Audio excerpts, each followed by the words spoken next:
बचपन में मैंने साइंस में पढ़ा था कि पानी का रंग नहीं होता है, पानी में गंध नहीं होती है, लेकिन यहाँ के पानी में रंग देख पा रहे होंगे, लेकिन मैं देख रहा हूँ ये मुझे एकदम हरे रंग का दिख रहा है। ये गोरखपुर है, रामगढ़ ताल। किसी शहर की पहचान वहाँ की नदियों तालाबों से होती है। नदियों से बहुत से शहर पहचाने जाते हैं, तालाब से भी भोपाल और उदयपुर पहचाने जाते हैं। ये तालाब बहुत बड़ा है, करीब 1800 एकड़ में फैला हुआ। कहते हैं इसके चारों ओर की सड़क करीब 18 किलोमीटर की होगी।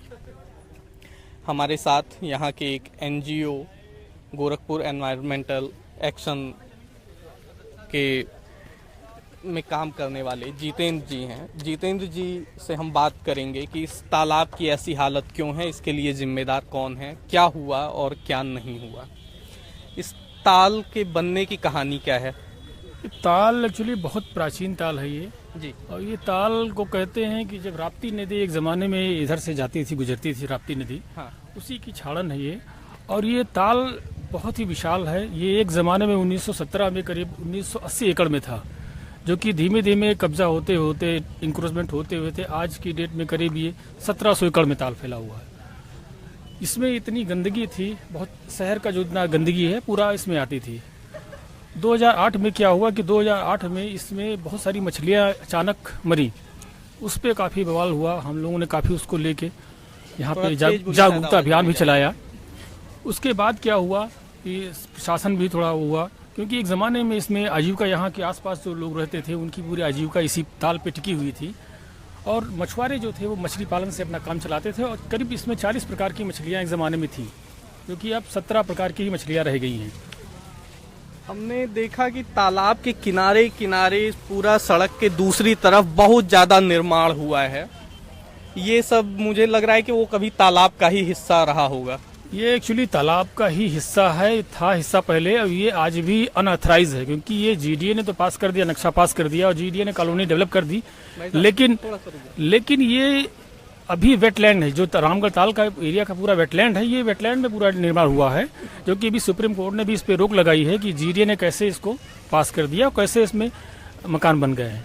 तो ये रामगढ़ ताल पूरा एक शहर की पहचान है। आज यहाँ पे आज इतने लोगों को आप देख रहे हैं, आज घूमने लोग आते हैं, ये पर्यटक के रूप में है। और हमारा जो इकोसिस्टम है, एक महानगर गोरखपुर महानगर है, जिसका इकोसिस्टम कि आने वाले समय में जिस तरीके से बड़े बड़े शहरों में बात चल रही है कि पानी की समस्या हो रही है, हमारी ये देन, प्राकृतिक देन है ये, कि पानी की समस्या से निजात पा सकते हैं कि आने वाले 100 वर्षों में यहाँ गोरखपुर में पानी की कोई दिक्कत ना होगी, अगर इस ताल को हम लोग शुद्ध रखेंगे। प्रशासन भी इसमें अगर सहयोग करेगा, क्योंकि 2008 में क्या हुआ कि यहाँ पे पूरा एक बहुत बड़ा मूवमेंट चलाया था हम लोगों ने, जिसमें आम लोग यहाँ पे आए और इस ताल को बचाने के लिए पूरा संघर्ष किया, जिसमें प्रशासन जागा। और उसके बाद में एक परियोजना, रामगढ़ ताल परियोजना पास हुई, जो कोई लेक कंजर्वेशन केस में लिया गया, जो भोपाल की झील है। उसके बाद दूसरे नंबर पे ये झील ली गई, सरकार ने लिया, और इसके निर्माण के लिए, इसको स्वच्छ बनाने के लिए करीब 126 करोड़ का प्रोजेक्ट पास किया। शहर का कितना कूड़ा कचरा सीवेज इसमें गिरता है?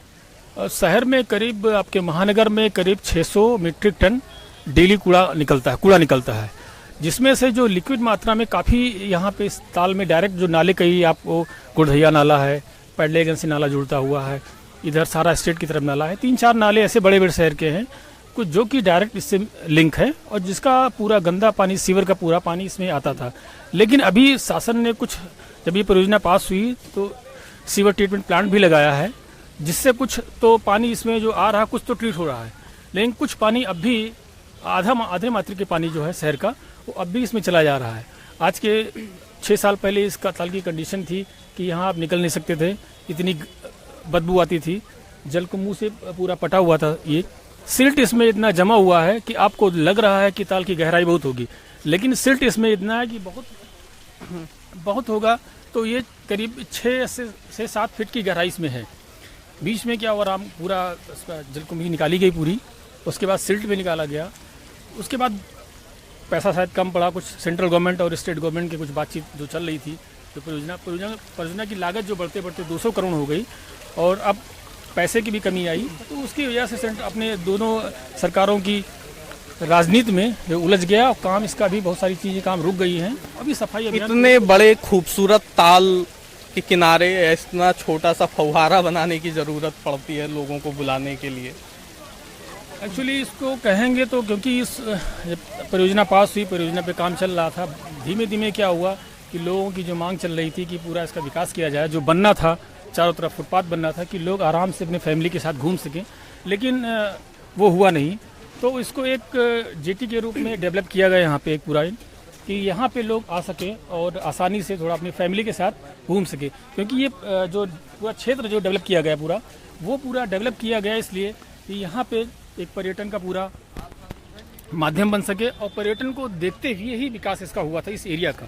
क्योंकि जब वीर बहादुर सिंह मुख्यमंत्री यहाँ पे थे तो उन्होंने ही इस क्षेत्र का विकास किया था। यहाँ पे सर्किट हाउस, नचतशाला जो भी बने और उस एरिया को उन्होंने पूरा लिया था कि अंतर्राष्ट्रीय स्तर का पर्यटन स्थल बनाएंगे, लेकिन शायद उनकी उम्मीद पूरी नहीं हुई और बीच में ही उनका निधन हो गया। उसके बाद से इस क्षेत्र का पूरा कुछ आपको लगता है कि कभी किसी नेता ने थोड़ी ज़्यादा दिलचस्पी दिखाई हो कि ये साफ हो जाए, इसमें पानी रहे?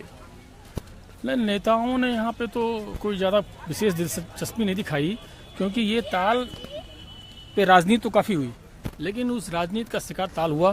क्योंकि इसके बगल में ही देख रहे हैं वेटलैंड जो एरिया पूरा, वहाँ पे सामने जो एरिया है वहाँ पे चिड़ियाघर बनाया जाना है, वो भी बहुत दिन से काम चल रहा है, वो भी काम नहीं पूरा हो पाया। तो पर्यटन के हिसाब से यहाँ के नेताओं की जो राजनेताओं की जो सोच है वो कहीं ना कहीं इसमें मात खा जाते हैं, या सोच नहीं पाते हैं, या क्या कारण है कि इसको डेवलप पूरा नहीं करना चाहते हैं। अगर इसको डेवलप करेंगे तो ये अंतर्राष्ट्रीय स्तर का एक पर्यटन स्थल बन सकता है, जिससे गोरखपुर की एक पहचान हो सकती है। लेकिन हमारे यहाँ राजनेताओं में वो एक कमी नज़र आती है। आप कुछ बता रहे थे कि प्लान था और वो उसकी समय सीमा पहले ही खत्म होनी थी, समय सीमा पहले उसकी खत्म होनी थी, समय और आगे भी बढ़ता ही जा रहा है और बजट भी बढ़ता जा रहा है। ये एक रामगढ़ ताल परियोजना पास हुई थी, 2008 में पास हुई थी, 126 करोड़ की परियोजना थी। वो 2011 में कंप्लीट होनी थी, लेकिन अभी वो 6 महीना बढ़ाते बढ़ाते हर 6 महीने पे उसको एक्सटेंड करते हैं कि 6 महीने में कंप्लीट हो जाएगा। उसको करते करते आज करीब 200 करोड़ की परियोजना हो गई है, 200 करोड़ उसमें लग गए हैं और अभी काम पूरा नहीं हुआ। अभी बजट, अभी हम लोगों की जो बात हो रही थी, जल निगम जो जल निगम इस परियोजना को इम्प्लीमेंट कर रहा है, वहाँ के अधिकारी जो कह रहे हैं कि अभी इसमें पैसे की और ज़रूरत है, क्योंकि जो कास्ट है वो बढ़ती जा रही है, क्योंकि काम समय सीमा के अंदर नहीं पूरा हो पा रहा है, तो जो कास्ट रिकरिंग कास्ट है वो पूरी होती जा रही है। उस परियोजना में क्या होना है, क्या होता है? इस जो रामगढ़ ताल संरक्षण की परियोजना थी, इसमें होना था कि चारों तरफ इसकी डीमार्किंग होगी, यानी कि इंक्रोचमेंट कोई नहीं कर सकता है। तो चारों तरफ था कि फुटपाथ बनेंगे यहाँ पे, और उसके साथ लाइटिंग होगी, बोटिंग शुरू होगी यहाँ पे, जबकि करीब 22 लाख की कई बोटें आके रखी हुई हैं पिछले साल 1 साल से। वो बोटिंग पॉइंट भी नहीं शुरू हो पाया, क्योंकि एक बोटिंग पॉइंट का एक जो एरिया था उसको थोड़ा डेवलप किया। हाँ, ये नौकायन नाम का बोर्ड लगा हुआ है, नौकायन केंद्र है, लेकिन नाव का कहीं कोई अता पता नहीं है। क्या यहाँ जाड़े में प्रवासी पक्षी भी आते हैं? हाँ, यहाँ पे प्रवासी पक्षी बहुत आते हैं, क्योंकि अब इधर पिछले कुछ सालों में कम भी हुए हैं, क्योंकि जिस हिसाब से गंदगी इसमें बढ़ती जा रही है उस हिसाब से पक्षी अब नहीं आ रहे हैं। एक ज़माने में यहाँ पूरे ठंड के मौसम में प्रवासी पक्षी 40 प्रकार की मछलियाँ थी, वो भी खत्म होती जा रही है। जलीय जीव कई थे उसमें, वो भी खत्म होते जा रहे हैं, क्योंकि जो परियोजना के अंदर जो काम होना है वो उतना था। अभी नौकायान जो बनना था वो भी पूरा नहीं हुआ, क्योंकि एक तरफ का उन्होंने डेवलप किया, दूसरे तरफ का डेवलप नहीं कर पाए वो, और 22 लाख की नाव भी आके रखी हुई है, वो भी शुरू नहीं हो पाया। तो पर्यटन को कहीं ना कहीं इसमें बढ़ावा नहीं दे पा रही है शासन, हमारी प्रशासन, जिससे कहीं ना कहीं नुकसान भी हो रहा है ये। क्योंकि इससे अगर हम एक पूरा परियोजना पास होती, पूरा परियोजना का काम हो जाता पूरा, तो ये कहीं ना कहीं रेवेन्यू जनरेट करने का ही एक साधन है।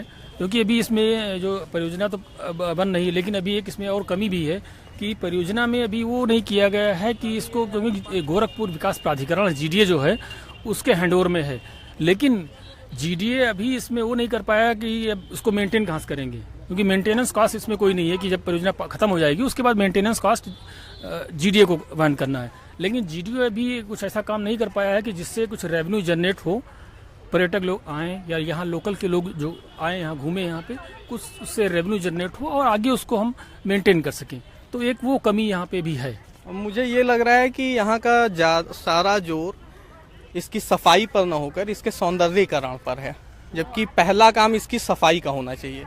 सफाई पे भी काम ज़्यादा नहीं हुआ, थोड़ा हुआ है। उसके बाद बीच में कुछ सिल्टिंग का काम हुआ था, बाहर से मशीनें आई थी, सिल्ट का काम निकाला गया, सिल्ट कुछ बीच से निकाली गई, उसके बाद वो मशीन चली गई, काम रुक गया सौंदर्यीकरण के नाम पे, क्योंकि इसको लेके काफ़ी बवाल चल रहा था। मुख्यमंत्री जी ने भी, अखिलेश जी ने भी इस पर थोड़ा ध्यान दिया बीच में, तो उनको थोड़ा रिझाने के लिए यहाँ के लोक प्रशासन ने सीधे से एक बोटिंग ये फुटपाथ बना दिया, यहाँ पे एक jet point, river view point बना दिया, उनसे उद्घाटन करा दिया कि उनके नॉलेज में भी आ जाए कि परियोजना पे काम हो रहा है और एक खूबसूरत लग रहा है। उस समय बहुत खूबसूरत ये एरिया था, आज के 1 साल पहले जब ये बना था। आज ये भी थोड़ा थोड़ा कहीं ना कहीं बदहाली का शिकार है। तो इसमें कहीं ना कहीं हमारे जो प्रशासन है, लोग हैं यहाँ के, उनकी भी कहीं ना कहीं कमी है, क्योंकि लोग एक बार जब जागे थे यहाँ के लोग, तो ये इस पर काम हुआ, प्रशासन जागा, क्योंकि जानता था कि लोग जीना हराम कर देंगे। करीब 5000 लोग सड़क पे उतरे थे ताल को बचाने के लिए। आपसे ये पूछने ही वाला था कि क्या कभी यहाँ पर बहुत बड़ा प्रदर्शन हुआ है इसको लेकर? बिल्कुल, जब 2008 में मछलियाँ काफ़ी मरी थी बहुत संख्या में, तो और गंदगी भी काफ़ी थी, तो उस समय हम लोगों ने कुछ लोगों को मोबिलाइज किया और उसको लेके पूरा 1 महीना हम लोगों ने कैंपेन चलाया। फिर हम लोगों ने शासन को भी अल्टीमेटम दिया था कि 5 जून 2008 को हम लोगों ने किया था कि अगर तब तक कुछ अगर इस पर आप एक्शन नहीं लेंगे तो यहाँ की जनता अपने। और एक पहला मूवमेंट हम लोगों के उसमें नेतृत्व में हुआ था कि पहला एक मूवमेंट ऐसा था कि लोग, जब मूवमेंट चल रहा था, लोग अपने आप सुबह के समय 7 बजे करीब 5,000 की तादाद में सड़क पे उतरे और लोगों ने कहा कि हम खुद सफाई करेंगे इसकी। तो जब काम शुरू हुआ तो प्रशासन की भी नींद हराम हो गई, लोगों ने उतर के सफाई करनी शुरू कर दी। अभियान जब चला तो उसके बाद 2008 में जब पीके मोहंती जी कमिश्नर थे, उनको बहुत बड़ा एक झटका लगा। वो तुरंत स्पॉट पे आए, उन्होंने काम रुकवाया कि नहीं, तुरंत हम इस पर एक्शन लेंगे, और एक कमेटी बना के उन्होंने तुरंत इस परियोजना को बनाया और तुरंत उसको पास कराने के लिए लगे। उसमें आरपीएन सिंह जो हमारे केंद्रीय मंत्री थे, उनका भी बहुत सहयोग था, क्योंकि यहाँ से परियोजना पास होकर चली गई, स्टेट गवर्नमेंट से भी चली गई, सेंट्रल में लटकी हुई थी। फिर जब उनसे हम लोग मिले कि भाई परियोजना नहीं पास हो पा रही है, उसके बाद उन्होंने थोड़ा एक्शन लिया उस पर, तो उस समय काम शुरू हुआ। फिर 126 करोड़ की परियोजना पास हुई। ये कब की बात है? ये 2008 की बात है। अच्छा, फिर उसके बाद फिर काम तो शुरू हुआ, फिर धीमे धीमे, क्योंकि काम बहुत डिले चल रहा था इसका। 6 महीना तो काम ही नहीं शुरू हुआ, उसके बाद काम शुरू हुआ, तो बहुत इतना डिले काम चला, तो धीमे धीमे काम भी नहीं पाया। और की जो कॉस्ट थी वो बढ़ती है, क्योंकि लेबर जो काम कर रहे हैं आपके इसमें, वो तो डेली अपना लेंगे ही, वेज लेंगे ही। ऐसे ही बहुत सारी चीज़ें जो यहाँ पे मशीनें आई थी, उनका किराया आपको देना ही है। जो इंजीनियर्स अपना कंसल्टेंसी फीस ले रहे हैं वो तो लेंगे ही। तो इन सब चीज़ों को करते करते जो परियोजना 126 करोड़ में पूरी होनी थी, वो 200 करोड़ में पहुँच गई, और आज भी पूरा हो नहीं पाया है काम पूरा भी। तो कहीं ना कहीं जिस तरीके से योजना बढ़ती जा रही है, क्या इसमें है, क्योंकि यहाँ की लोकल अथॉरिटी बोलती, जल निगम बोलती है कि बस स्टेट गवर्नमेंट रिलीज नहीं कर रही है। स्टेट गवर्नमेंट कहती है कि सेंट्रल गवर्नमेंट अपना फंड पूरा रिलीज टाइम पे नहीं कर रही, जिससे इसकी कॉस्ट बढ़ती जा रही। तो कहीं ना कहीं बदहाली का शिकार है, और अगर ये नहीं होगा तो हमारे ख्याल से 1 साल के अंदर ही, इस बार समय सीमा जब तय होगी, तो इसमें लोग यहाँ, लग रहा है कि पब्लिक फिर जब तक नहीं उतरेगी यहाँ पे ज़मीन पे, सड़क पे नहीं उतरेगी, तब तक यहाँ पे काम होने वाला नहीं। क्योंकि पूर्वांचल में ये एक बहुत बड़ी है कि कोई काम नहीं करता, जब पब्लिक सड़क पे उतरती है तभी कोई काम, विकास की काम हो पाता है। आसानी से काम यहाँ पे राजनेता भी नहीं कर रहे हैं, कोई नहीं कर रहा है, प्रशासन भी नहीं उसमें सुध लेता है, क्योंकि यहाँ एक बहुत बड़ी समस्या इसके साथ ही माइग्रेशन की भी है। यहाँ के लोग बहुत माइग्रेशन करके जाते हैं, बाहर जाते हैं, लेकिन उस पर सरकार नहीं ध्यान देती है। तो ये कंस्ट्रक्शन कब हुआ? ये कंस्ट्रक्शन तो बहुत वीर बहादुर सिंह जब मुख्यमंत्री थे, उस जमाने में हुआ था। उस जमाने में भी उनकी योजना थी कि हम इस पे एक नौकायन शुरू करेंगे, और उन्होंने शुरू भी किया, उस जमाने में शुरू किया। इस छोर में एक बना बोटिंग पॉइंट बनाया, और दूसरी छोर में उन्होंने दूसरी बोटिंग पॉइंट बनाया। अच्छा, कुछ दिन तक तो वो काम किया, चला। उसके बाद उनके ना रहने के बाद ये काम पूरा सब ठप पड़ गया। यहाँ पूरा वही हो गया कि लोग दिन में टाइम पास के लिए घूमने आते थे, अपना ड्रिंक करने लोग आते थे एक ज़माने में। अभी काफ़ी सुधार हुआ, क्योंकि उस ज़माने में बीच में फैमिलीज यहाँ आना छोड़ दी थी कि पूरा एरिया जो है वो ख़राब एरिया है, शाम को समय यहाँ कोई निकलना पसंद नहीं करता था। आज के समय में थोड़ा इसमें बदलाव आया है। लेकिन नौकायन नहीं, नौकायान केंद्र लिखा है। लेकिन यहाँ कोई भी नाव नहीं है। ये क्या ये ताल यहाँ के किसी भी पार्टी के चुनावी मुद्दे में है? नहीं, राम का ताल जो है ये कभी इसी के चुनाव मुद्दे में रहा ही नहीं है, क्योंकि हम लोगों ने बहुत प्रयास भी किया, लेकिन क्या हुआ है कि इसको मुद्दा नहीं बनाते हैं, जबकि ये बहुत बड़ा मुद्दा है कि इसको अगर डेवलप करें तो एक रेवेन्यू के लिए जो है रेवेन्यू जनरेट हो सकती है यहाँ पे सरकार को, जिससे इस क्षेत्र को मेंटेन कर सकते हैं। और आपसे पहले भी मैंने कहा कि जिस तरीके से पानी की वो समस्या जिस तरीके से और प्रदेशों में या और बड़े बड़े शहरों में हो रही है, गोरखपुर एक महानगर है, उसके पास तो एक प्राकृतिक धरोहर है ये। इसको अगर कंजर्व किया जाए तो अगर इसको करेंगे तो अगले 100 साल तक पानी की दिक्कत जो है, ड्रिंकिंग वाटर की दिक्कत गोरखपुर में होने वाली नहीं है।